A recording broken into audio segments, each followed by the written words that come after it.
Amptenare aan om die werk behoorlik te kan doen en sorg dat korrupsie nie plaasvind nie. Want as u daardie beleid begin toepas, dan sal u sien, 'n gemeenskap wil graag vir homself sorg. En as daar bevoegde mense is wat die werk kan doen, sal daar nie korrupsie wees nie, sal daar dienslewering wees en sal dit nie nodig wees dat mense moet afbrand om u aandag te kry nie. Ek kan dan laastens dan sê, ek is bly om te sien die premier van Gauteng sê, as jy afgebrand het, kry jy nie weer nie. Ek dank u. Dankie. We now invite the Minister of State Security, Honorable Mahlobo.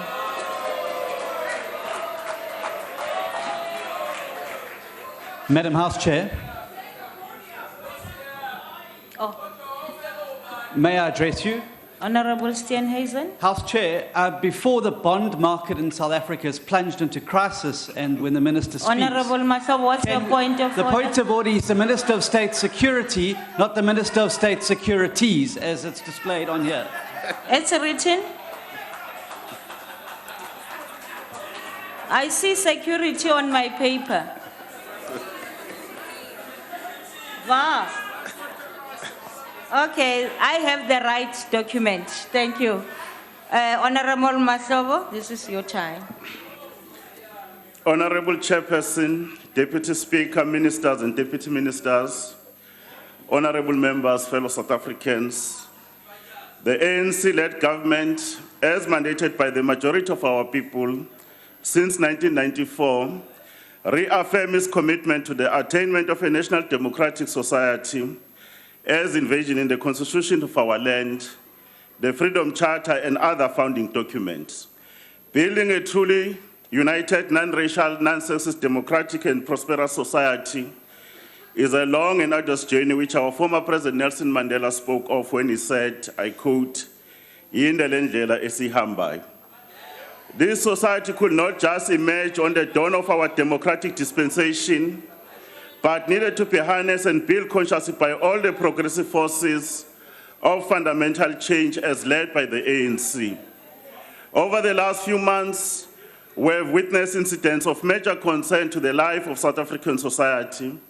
We cannot claim to be truly free when wanton destruction of property, violence, intimidation, and killings continue unabated in our society. Honorable Minister, can take a seat. Honorable Member, what's the point of order? No, we wanted to find out, where did Nelson Mandela say in the land? That's not a point of order. You want to ask a question. Can you take your seat, Honorable Ndlozi?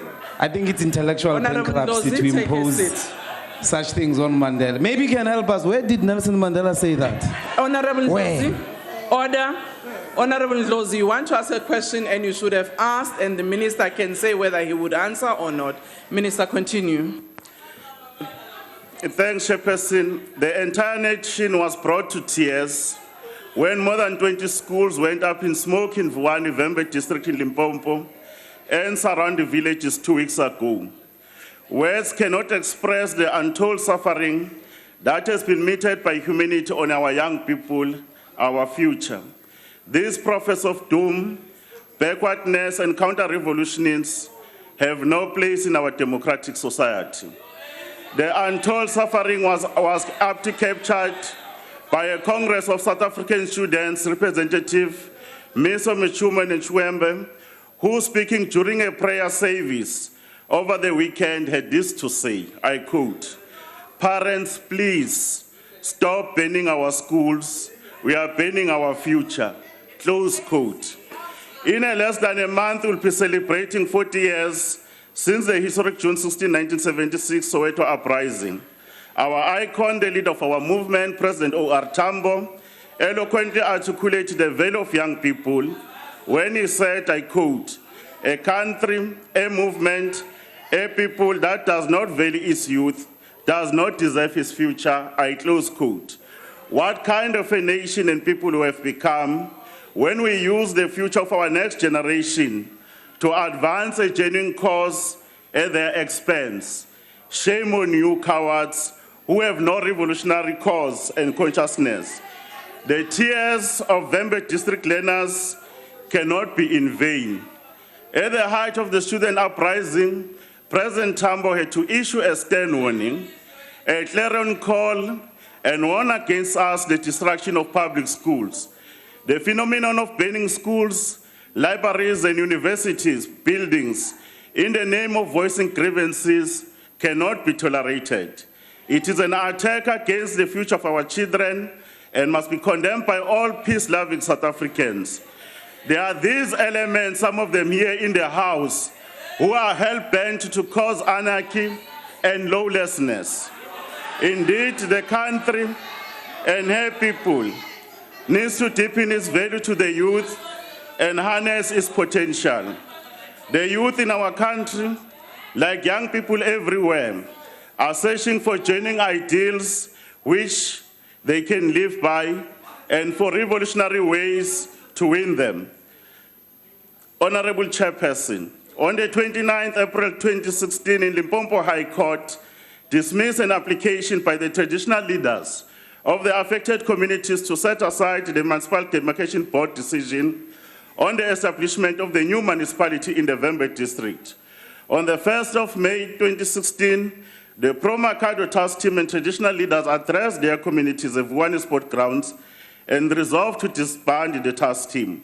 What followed thereafter was a violent unrest that exploded in the areas of Mashau, Masikona, Doli, Masia, Pungeni, Fairpom areas. And as a result of these actions, 20 schools were damaged, 11 totally burnt, 15 partially burnt and damaged. There was a blocking of major routes with trees, trunks, rocks, stones, and pipes. This also included isolated incidents wherein a truck dropped a sand in the middle of the road to block access. SAPS trailer was burnt. The water supply situation in the Nandoni was also affected, including the others. During the President's budget vote here, His Excellency President Zuma announced a team that had to be dispatched to support the Limpopo provincial government in dealing with the situation. In our own assessment, the violence and destruction of property seen in Vuwani and surrounding areas is driven by few individuals in a leadership position whose economic and political interests are threatened by the process of demarcation.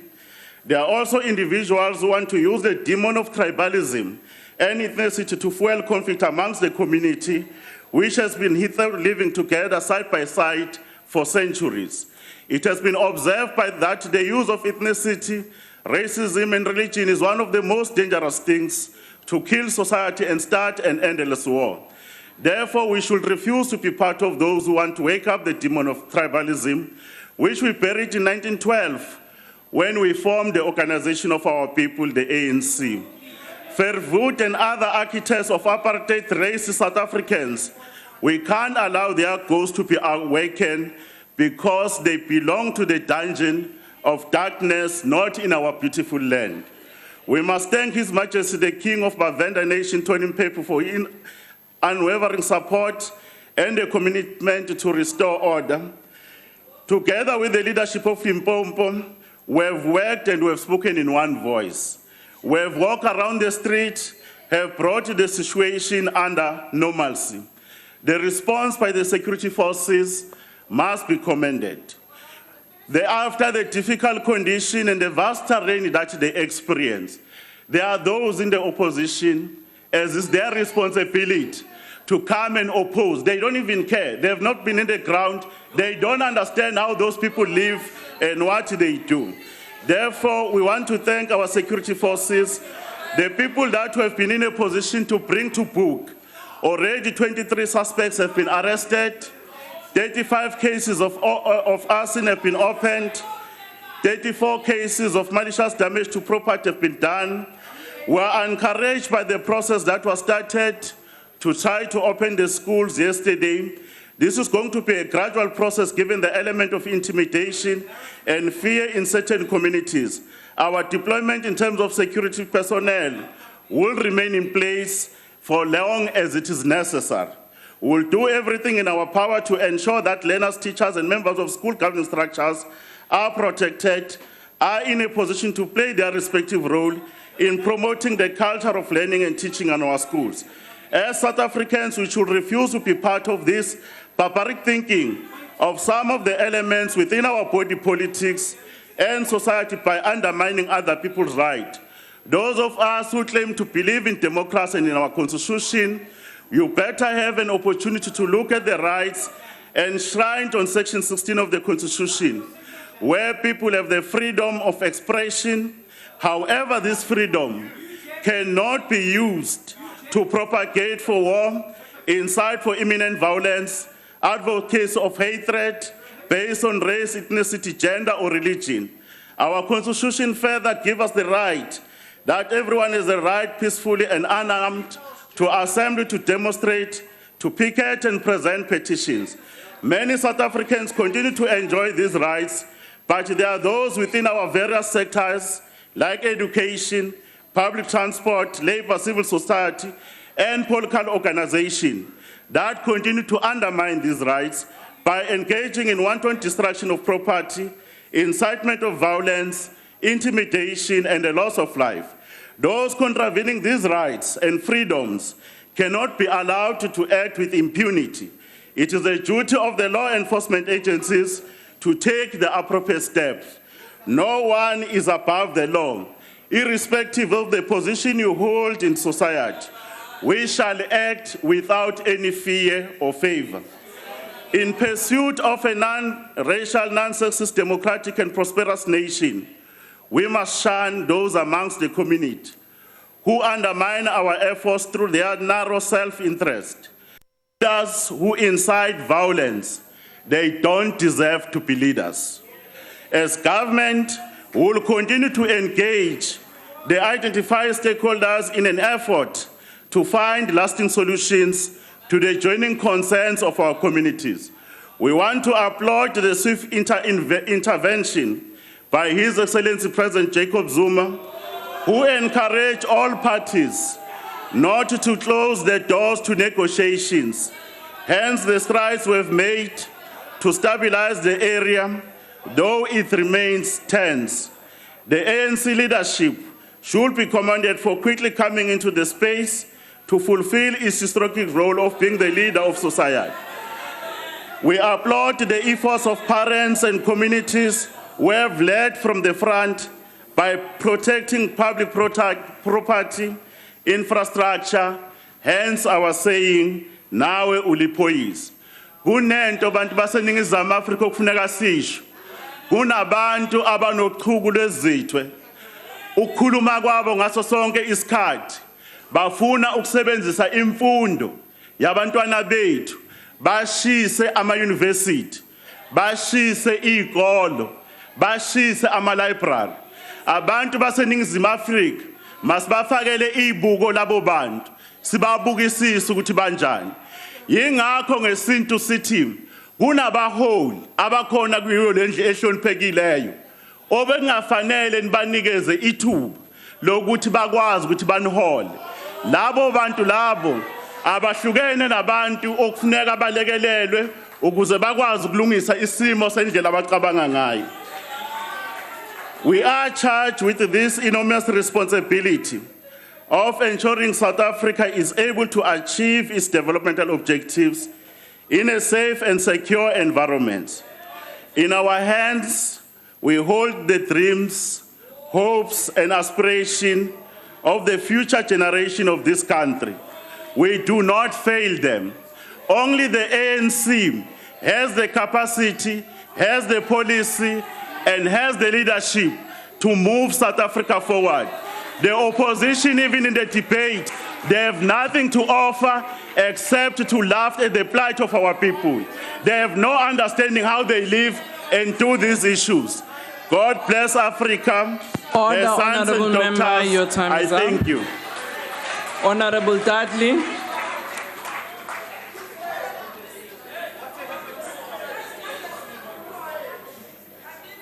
Order.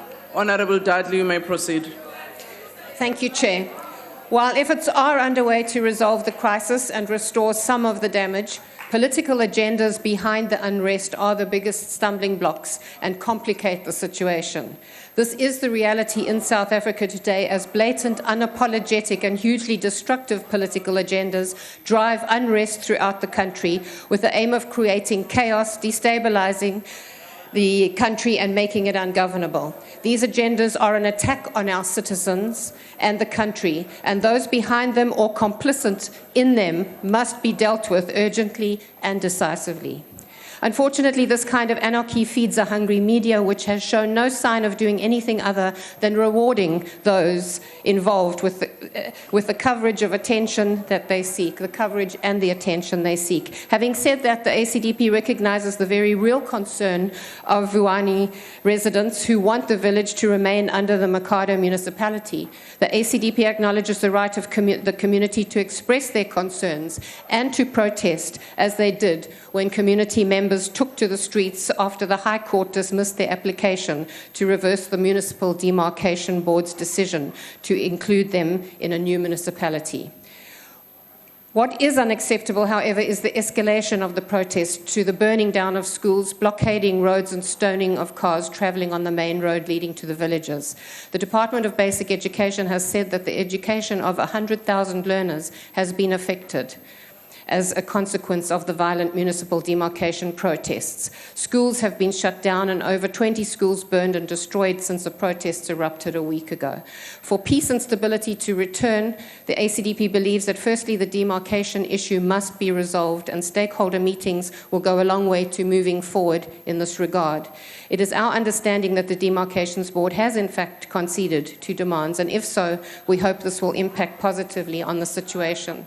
Sadly, it is going to take some time before there can be complete restoration, as the losses incurred have been great and will require significant resources. Confidence in the wake of intimidation will also take time to be restored, and this is seen in the slow learner turnout at schools. Mobile classrooms are urgently being delivered and should have been on site from yesterday already. Last but not least, 4 suspects are due to appear in court in relation to the arson attacks that took down over the 20 schools. Crime and violence have no place in our society, but it thrives largely because it can. More must be done to ensure culprits are speedily apprehended, convicted, and sentenced meaningfully. Without this basic minimum response, there is no reason for people who have mischief on their mind to think twice and decide against it.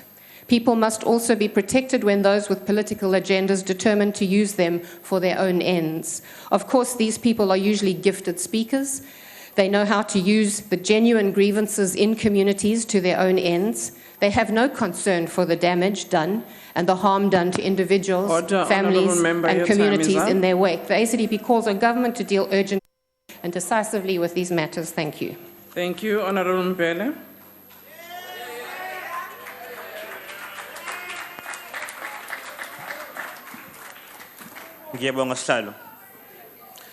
This debate is about ways to resolve the crisis in Vuwani. The crisis did not erupt spontaneously overnight, as Honourable Milam explained, nor is it a special case. Rather, it is symptomatic of a deeper problem, rooted in the nature of ANC local politics and governance, which is quite simply factional patronage politics and crony-driven governance. The demarcation process was driven by vested elite interests in the ANC as part of the factional contestation that is endemic to the ANC. It is the cancer of the ANC body politic. And that is why it has triggered a popular backlash by the community, a community that feels unconsulted and ignored. And that, in fact, is why the crisis has seen an ANC councillor further adding fuel to the fire as part of defending and promoting those elites' vested interests. This crisis speaks to how the ANC has lost touch with the needs and interests of ordinary people in communities. Because you see, when your primary focus is on internal politics, factional elite interest politics, it means that you have taken your eyes off the needs and the interests of ordinary people as being your main concern. More than that, it means that you start actively working against the needs and interests of ordinary people through corruption, mismanagement, and the kind of gerrymandering we see operating now in Vuwani. For Minister Mashobo's information, the DA was in fact the first on the ground to investigate the early emergence of this crisis. And in fact, the DA already stood up for the rights of the people of Vuwani when we opposed the MDB proposed demarcations. But this was overturned by ANC elite-driven vested interests. It's a pity that there was no signal jammer in operation while the minister was at this podium to block his rhetoric. Chairperson, this crisis of ANC local politics and governance also means that the basics are neglected and the ANC in government does not and cannot get the basics right. That is why we have seen that the understaffed, under-resourced, under-equipped and under-trained SAPs and crime intelligence and public order policing were not able to contain or curb the extent of the destruction we saw in Vuwani. So that is the problem that underlies the crisis and others that will undoubtedly erupt. The only solution to ANC dysfunctional governance is DA competent government. And that is why we ask our fellow citizens to vote DA on the 3rd of August for responsive and effective governments that cuts corruption and improves service delivery. Order, Honourable Member, your time is up. Honourable the Minister of Cooperative Governance and Traditional Affairs. Honourable House Chair, my colleagues, ministers, deputy ministers, esteemed guests, ladies and gentlemen, fellow South Africans, and special no acknowledgement to our people in Vuwani. On a point of order, Order, Honourable Member. I wanted Honourable to check Minister, if Gupta ministers are allowed to speak here. Order, Honourable Member. People who have been illegally appointed by a Gupta family, are they allowed to speak in this parliament? Order, Honourable Shibambo, can you take your seat?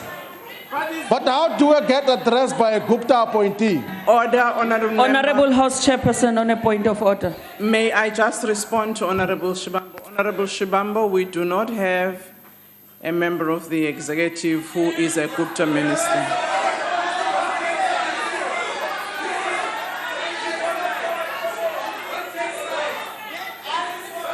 Honourable Member, Honourable Members. Honourable House Chairperson. Honourable Deputy Chief Whip, I do recognize you, I will appoint you. Honourable Shibambo, if indeed you want to follow up on your matter, you know that you have to put it on a substantive motion. And unfortunately, at the moment, that cannot be entertained. Honourable Deputy Chief Whip, thank you. Let's allow the Honourable Minister to proceed.